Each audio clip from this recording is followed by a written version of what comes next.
Hello everyone, welcome back to Functional Spirituality. Today I want to share with you some real life material, the in the moment kind of processing I've had that I feel you might resonate with as well in some way. So it's a personal share, and for some context, some of you might know that I've been in quite a season of chaos.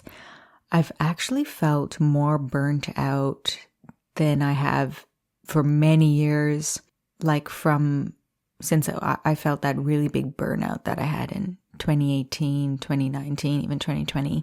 And yeah, my nervous system has felt totally frazzled and fried, like shaky on the verge of tears.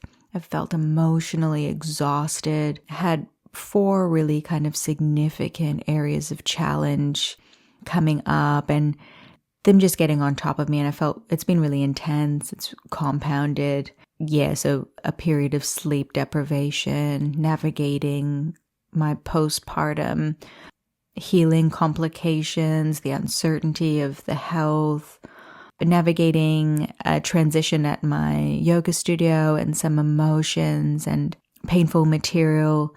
And also having a period where my toddler, who's already a toddler, being really dysregulated and really struggling in a developmental phase. And just the weight of it, each of them being challenging, each of them coming with their own pain and baggage has really kind of frazzled me. And I feel like it's definitely peaked. A few of those pieces are already resolving. But yeah, I've been really struggling. And each night I've kind of gone to bed with that peace, that moment to myself, those moments, cuddling my little sweetheart and just having time to just feel that pain. And actually on top of that, more context is that I've also been going through, like every time I run the therapeutic embodiment training, I go through it myself. And it's not so much the teaching modules, the psychoeducation piece, but it's actually more the practices just really help me connect deeply to what's here. And deeply what's here has been a lot of pain. So yeah, there's been a lot of inner work going along, a lot of deeper work happening where my tendency is usually towards strategy and solutions. There's been a lot of feeling and it's been a catalyst for me connecting to really deep pain. And, there's been these moments I'm laying in bed and I'm feeling like normally I would go into strategy and solutions, but at a certain point, they are no longer effective. And, you've done as much strategy and contemplation and reflection as you can, and you've put those things into place.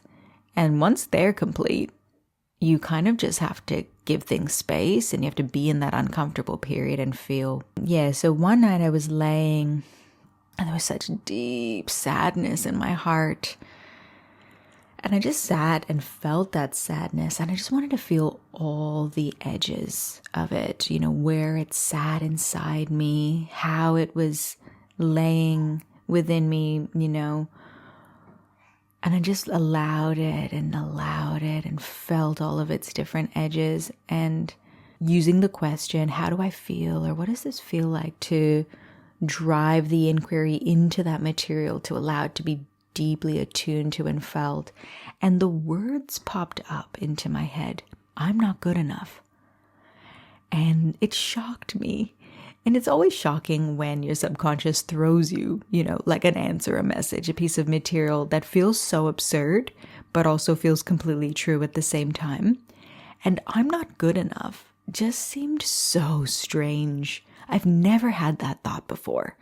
I've had all kinds of versions of that thought of not being good enough, but never I'm not good enough. I've just never been that person. And I know so many people have that thought, but they talk to me about it. I try to connect to their story, but it's just never really resonated with me. I'm not good enough. Like I've sometimes wonder if I'm a narcissist because I feel so confident in my abilities. I feel enough. It's so clear. I don't question my worthiness and my enoughness. So when it came up, I was like, oh, goodness, I've never thought that thought about myself before.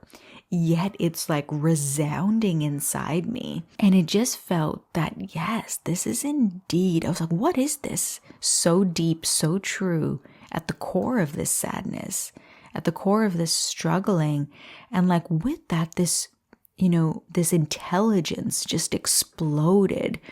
And I was like trying to, keep up with how the dots were connecting about this truth that I'm not good enough was at the core of my suffering in these different areas. So yes, the circumstances of my life were challenging, but there was an additional added emotional suffering, emotional pain and weight and baggage. And this was at the core of it. I'm not good enough. And it's at the core of all my striving. It's at the core of all my fears. But it's something that I've internalized like a somatic belief because I don't think that. It's a deep somatic belief that has been internalized deep inside before my prefrontal cortex has formed. An embodiment that must be the reason that my connection needs are not being met. Never mind, of course my parents are amazing. They love me. For sure they do. I would never think that I'm disconnected, but it's the society that we live in. There's a deep need for connection that hasn't been met. And our system needs to make sense of that unmet need in a way that still moves us forward and keeps our number one needs being met, which is that need for attachment. It keeps us reaching out into the world and considering the world as worthy of connection. And the only way to do that when a connection need isn't being met is to internalize that sense of badness, is to internalize that sense of enoughness, to internalize the sense that I must not be worthy if the world isn't connecting to me. There's something wrong with me. So that in my very primitive nervous system, I still have energy and motivation to connect outward to a worthy world, a worthy environment, worthy caregivers, and to explain why the need isn't met. We internalize that sense of unworthiness instead of projecting it outward. So this intelligence and information just flooded me. Why I am an achiever, why I'm so high functioning, why it's always been so incredibly painful to me to not achieve and to not be perceived as worthy. It's why I have to be using all of my resources, as much resources that I can accumulate to optimize myself and make sure I'm good enough. It's why I have to be the funniest one. It's why I have to fit in. Like not so much something I feel so much as an adult, but there was so much deep, deep pain if there was any sense that I might not fit in about something. And I was always like funny and popular, but there was many ways that I didn't fit in. Being like a Indian, Iranian, my name is at least a little bit normal, but not like everyone else in like the Catholic school that I went to, being a different religion, being a different ethnicity, having different names, different types of parents. That was so incredibly painful for me. I've always had to process that deep fear I felt. And it wasn't like I was being left out. There was just a deep fear there. And it all just came flooding into me. It's all because I needed to make sure I was good enough. It's so incredibly painful not to achieve the sense of enoughness, of worthiness, in however way my system was perceiving that. It's so incredibly painful if I don't optimize my resources. And I've got so much evidence of enoughness now that I've got so much. I haven't had to feel that pain. I haven't had to think that thought. I haven't had to feel that fear. And I haven't had to feel that suffering inside because I've done so much to cover up that somatic, unconscious belief of not enoughness with so much obvious evidence of enoughness. Like I've achieved everything I've ever wanted, everything that I want.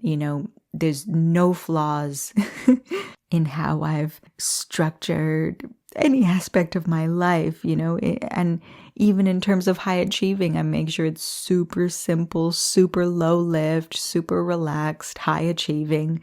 Everything's perfect. And that night I just sat with that sadness, and I thought it was so painful. I was like, how could I ever get rid of this? That's a thought that comes up when something so painful comes, but I just sat with it and I breathed with it. And the next night I felt it again, that sadness, but it was like 10%. And I haven't felt it since, that sadness, that feeling. And I know it's still there, and I know it's going to come up another way for sure. It lives inside me. But the way I've integrated and the way it's a part of me has changed. It's no longer changed as the most fearful, the most hidden, the most unbearably unacceptable feeling inside. It's just a part of me now and has been integrated. And there's so many ways that we feel not enoughness, the internalized sense of badness, the internalized sense of shame, the internalized sense of not enoughness that don't make sense for our lives now. And it's such a hidden new science of developmental trauma where we don't understand what it would feel like to be a baby, an infant, a toddler, a child, even a teenager experiencing unmet needs, because we've only really consciously experienced our unmet needs as adults. We don't experience them consciously at that age, and they're experienced in a different way, and they have a different weight, so they have different effects, and they live in our system in a different way. And the only way to meet this material and prevent it from wreaking havoc psychologically and physiologically on ourselves is to get better at attuning to these pieces in the special way they need. And of course, like I always teach, for healing, we also require the psychoeducation. We require a framework of understanding how these pieces sit within us at different times in our lives, because that provides the framework for how we can understand and know and meet them in that right way. I'm sure parts of this will resonate with you in different ways, and I hope it's been helpful. And of course, as always, I'm open to hearing your thoughts for how this is sat with you and how this meets you. What are you going to do with this material now? I'd recommend to do a meditation from the podcast next opportunity you get, and allow yourself to connect with what's here for you in this moment so we can get better at tuning into these pieces that matter. Thanks so much for listening, and hope you have a great day. Thank you for tuning in to the Functional Spirituality Podcast. If you enjoyed the show, make sure you subscribe by pressing the plus button on iTunes or the following button on Spotify. This is going to ensure that this resource is available and top of mind when you most need it. So please subscribe now.